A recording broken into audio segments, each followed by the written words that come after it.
जनवरी का महीना आ चुका है और अब देश के बजट का इंतजार है। 1 फरवरी को मोदी सरकार देश का बजट पेश करेगी। बजट का मतलब ये होता है कि एक वित्त वर्ष में सरकार ने कहां से कमाई की और सरकार कहां इसे खर्च करने वाली है। हालांकि बजट को समझना इतना आसान नहीं होता। इसमें कई सारे भारी भरकम शब्दों का इस्तेमाल किया जाता है जो आम आदमी के लिए समझना थोड़ा मुश्किल है।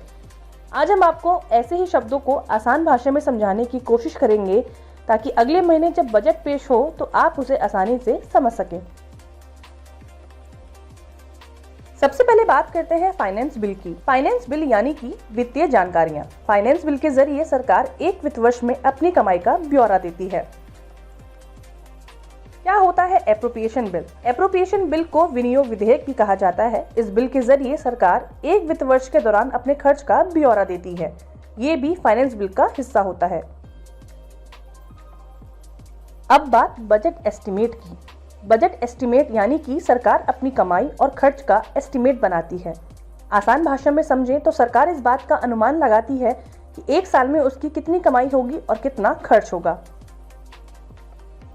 अब समझते हैं राजकोषीय घाटा को।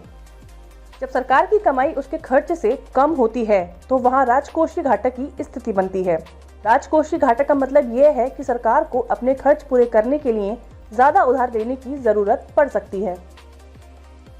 नेक्स्ट है राजस्व घाटा।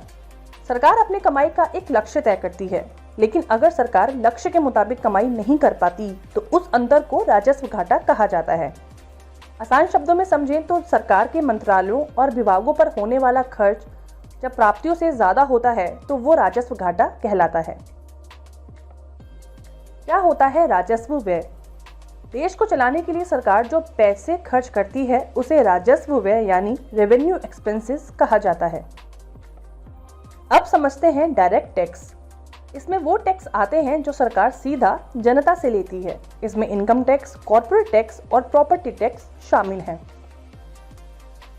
नेक्स्ट है इनडायरेक्ट टैक्स। इसमें वो टैक्स शामिल होते हैं जो जनता से परोक्ष यानी कि इनडायरेक्ट तरीके से लिए जाते हैं। इसमें कस्टम ड्यूटी, एक्साइज ड्यूटी और सर्विस टैक्स शामिल हैं। हालांकि अब ज्यादातर टैक्स जीएसटी में शामिल हो गए हैं तो बजट में इनका कम इस्तेमाल होता है। क्या है कंसोलिडेटेड फंड? ये एक तरह का फंड होता है। इसमें से पैसे निकालने के लिए सरकार को संसद की मंजूरी लेनी होती है। आखिर में समझते हैं विनिवेश। विनिवेश यानी कि डिसइन्वेस्टमेंट। सरकार जब पूंजी जुटाने के लिए सरकारी कंपनियों की हिस्सेदारी बेचती है तो उसे डिसइन्वेस्टमेंट कहा जाता है।